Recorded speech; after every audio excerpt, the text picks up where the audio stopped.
Greetings my lovelies, hi it's Emmy, welcome back to another You Made What? So today I have this beautiful thing for you. Yes, let me show you a close-up of that. This gorgeous thing is a lime cheese Jello mold, circa 1954. I've always wanted to make a little retro Jello mold, and this one looked particularly disgusting, so I decided to make it. And the holidays are coming, so what better festive thing to bring to a party than this gorgeous green thing?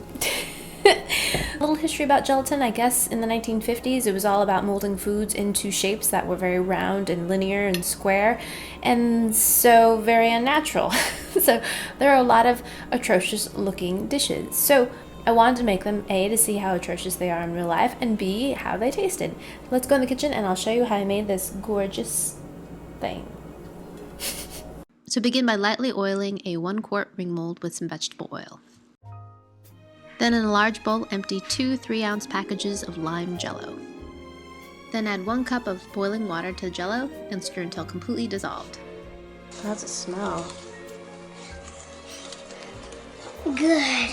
Next, add 1 teaspoon of grated onion, followed by 2 tablespoons of vinegar. Lastly, we're going to add 3/4 cup of cold water. Place the ring mold onto a plate, and then pour half of the Jello mixture into your Jello mold. Then place the Jello into the refrigerator to allow it to set up. You'll also want to place the remaining Jello mixture into the fridge and allow it to gel up. Once it's thickened, you're going to add 1 tablespoon of mayonnaise, followed by 1 cup of cottage cheese.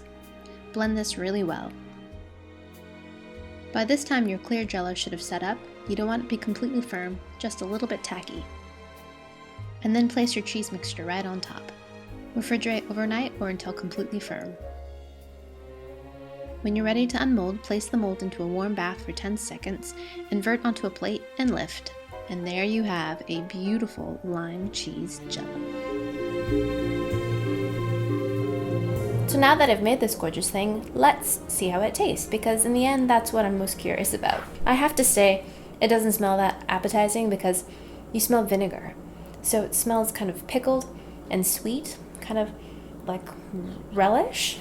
I'm gonna give this myself a slice. Oh, it's very jello-y in texture. Okay. And let's get some of these greens. Okay, it slices pretty neatly actually. I'm kind of surprised by that. There it is. Boom. Alright, let's just taste the whole lot. Itadakimasu.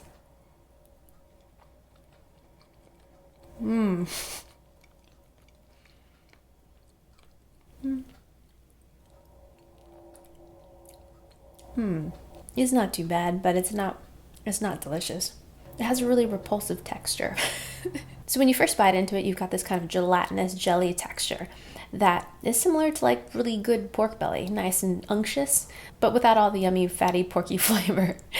The bottom part is jello-y too, but it's a little fluffier, and then you've got chunks of cottage cheese in there, which feel chunky and not so pleasant because they're curds.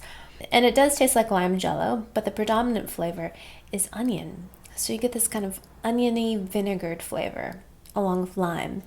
It's not very good. This is definitely not going to be the last Jello mold that I'm going to do. I'm definitely curious about some others. Let me know in the comments below if there's some specific ones that you'd like to see. Don't forget to like and subscribe as well, and I hope you guys enjoy that. I hope you guys learned something, and I shall see you in my next video. Toodaloo, take care, bye! And this is made by the Beacon Company, and it's called a fizza, or a fizzer. This looks very similar to some sweets that I had in the UK. And speaking of gross Jellos, in case you missed it, you should definitely check out my Shinchung Crayon butt pudding video. Butt pudding meaning it's a Jello, it's a custard pudding kit that you make a tiny little bum, like buttocks, like rear end, yep, out of gelatin, and it shakes and jiggles. And yeah, so yeah, you're interested, aren't you? Yeah, definitely check it out. I'll put the link down below.